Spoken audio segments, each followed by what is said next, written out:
Welcome back. We are continuing our diversity series. Today we are examining whether students are gifted or learning disabled. As educators, we don't always have the knowledge to make the distinction between the two. We are going to explore some simple steps to help distinguish between gifted and LD traits. All right, so let's jump right back into our diversity series. We're looking at gifted, learning disabled, or both when it comes to our students in the classroom.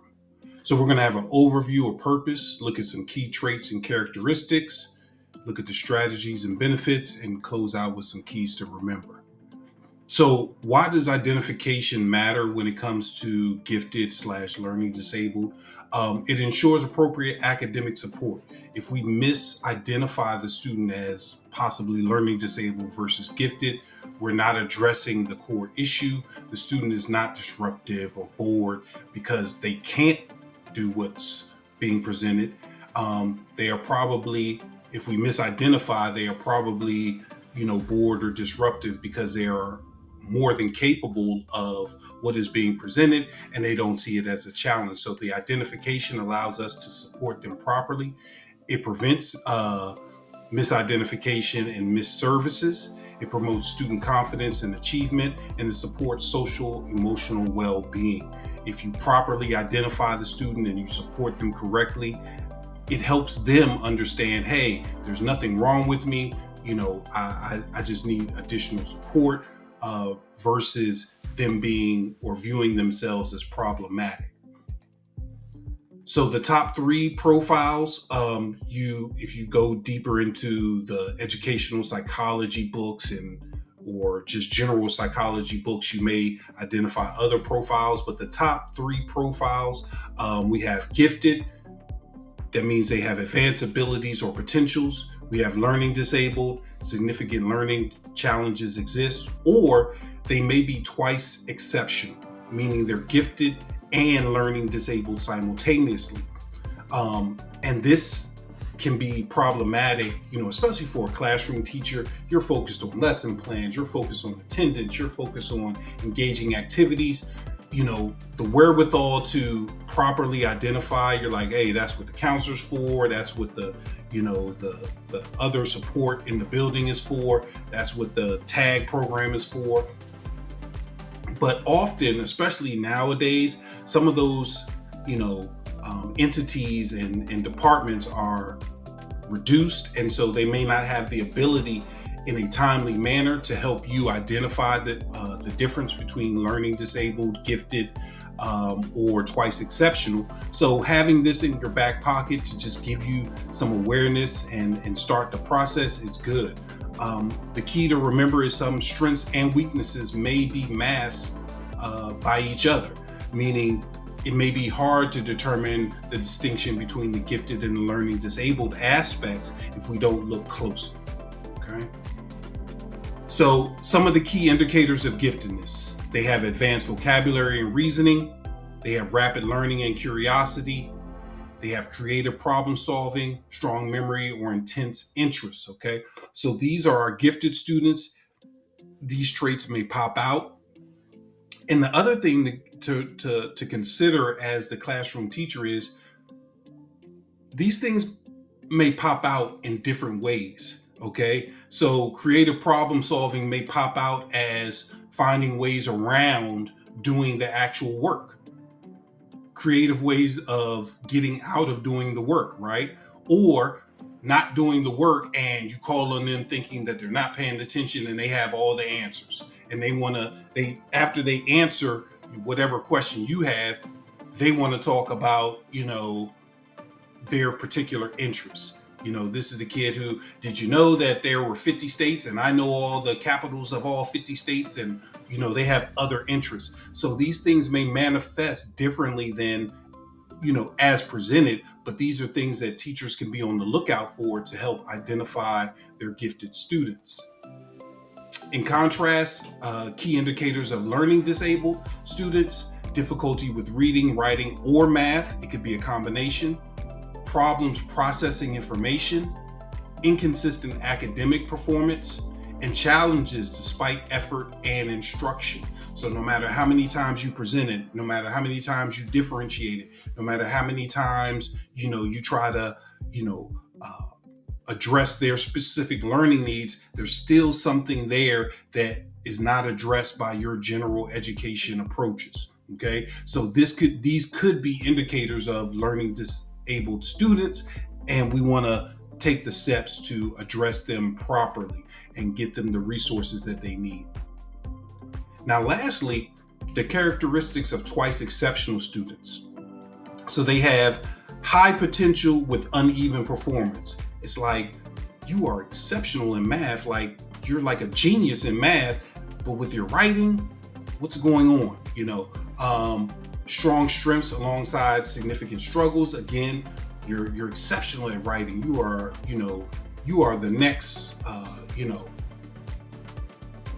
James Baldwin, if you will. But you're not grasping the concept of multiplication, right? So strong strengths alongside significant struggles, right? So it appears, which goes into the next one, it appears with that strong strength and the struggles combined, it appears that they may be average due to masking effects, right? So now all of a sudden the strengths, hide the struggles, or vice versa. The struggles overwhelm the strengths. And as a teacher, we want to be able to identify what is going on. So, and lastly, they often experience frustration or low self-esteem because as a child, as a student, they don't understand fully, especially the little ones, even some of the high school ones, they don't understand fully why it's not clicking for them. Okay. So this may be a result of them being twice exceptional. They may be gifted in some areas and learning disabled in others. And we want to help them identify which is which areas are learning disabled so we can get them that support, and learn what areas they are gifted in so we can provide them with that support. So in some important considerations, we want to use multiple assessment measures. We don't want to just use grades. We don't want to just use standardized testing. We don't want to just use, assessments. We want to use observations. Maybe we have, the counselor come in and observe and have conversations. We want to use student interview interactions. Maybe we do a feedback survey. We want to use multiple assessment measures to determine which area, whether they're learning disabled, gifted, or twice exceptional.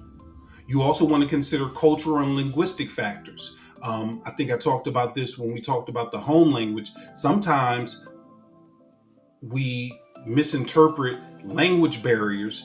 Maybe the student's home language is different than that in the school as, lack of knowledge or lack of intelligence. This is not the case. Okay, so we want to consider, hey, is it just the language that is a problem for them, or is it the concept itself? You want to review academic, behavioral, and social-emotional data.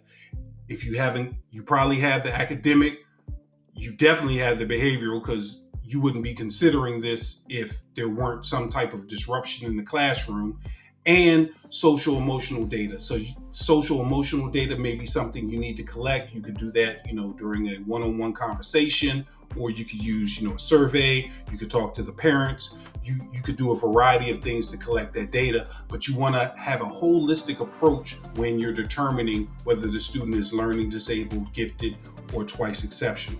And last but not least, collaborate with families and specialists. You are not on your own. You are just probably the first wave to be able to closely identify the student's exceptionality or disability or combination, right? You see this kid every day in the classroom. You're seeing them academically, you're seeing them behaviorally, you're seeing them social emotionally. So you are maybe more aware than the specialists, in the building. You may also be more aware than the family per se, because the family may not be dealing with the academics or the social emotional part. So you want to collaborate with all these, stakeholders in order to help this student and provide the necessary and purposeful supports for the student. So what are some assessment strategies? Achievement and cognitive testing. You can use classroom observations, portfolio reviews, and progress monitoring in response to intervention data. Meaning once you identify them, or you believe you've identified them properly, you have a means of monitoring the interventions that you have provided based on your identification. It may require you to reassess if you notice, hey, these interventions aren't really working. Did we properly identify this student? Maybe they are twice exceptional and we identified them as learning disabled. Maybe they are gifted. Okay, so these strategies can be used in isolation or in combination. So what are some instructional strategies? Once you've properly identified the student, you can differentiate instruction. You can offer accommodations and support. You can provide enrichment and acceleration opportunities. Maybe they, do after-school learning programs, or they do weekend programs. And you can use strengths to address challenges. So if they are gifted in certain areas, figure out what those areas are and try to embed within those areas the targeted academic focus that you're trying to get across to them. Or, as we talked about before, especially with the gifted students and the twice exceptional students, they may have intense interests in certain things. Identify what those intense interests are and try to build the academics within their actual interests. Okay, so for example, if they're obsessed with soccer or they're obsessed with, the solar system, maybe I use the solar system, in order to teach them how to write better, or maybe I use the solar system to teach them how to calculate math or multiply and divide and things like that. Maybe I use word problems dealing with the solar system or their specific interests in order to address their challenges. That's part of the differentiation once the student has been properly identified.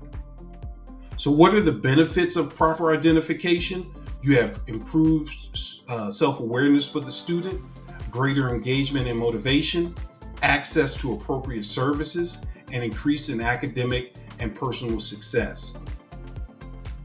When it comes to the teacher benefits, you have a better understanding of the learner's needs.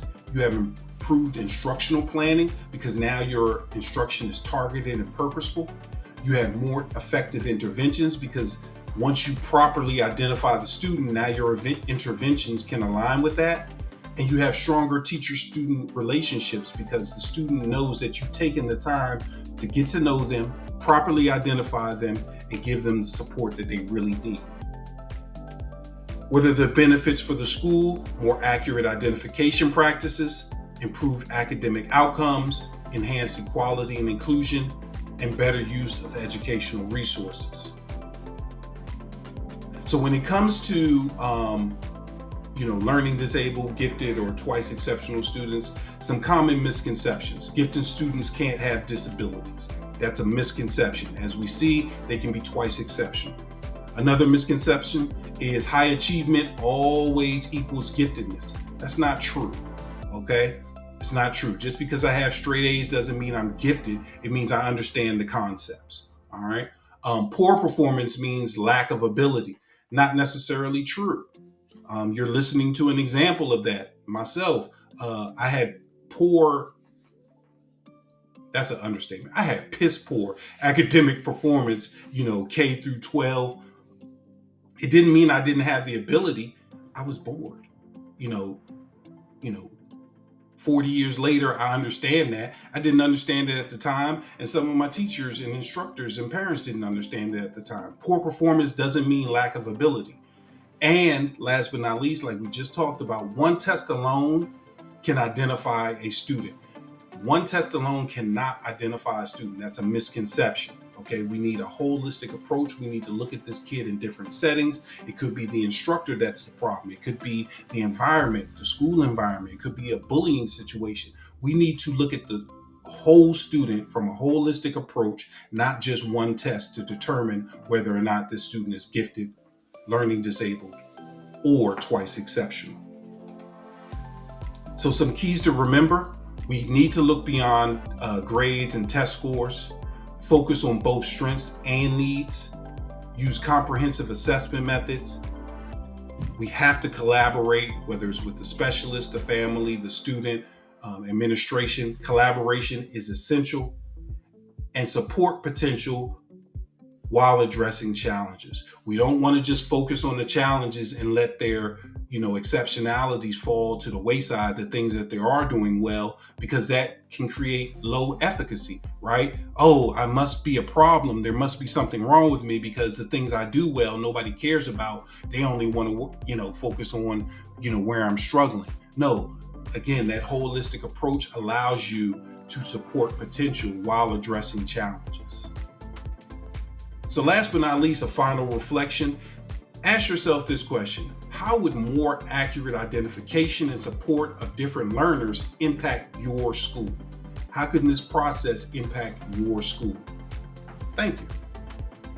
All right, so let's hope that was helpful. Remember, a student can be gifted, LD, or both. The key is to properly identify the student's abilities to best support them. Don't forget to like, comment, and subscribe. See you next time. We hope.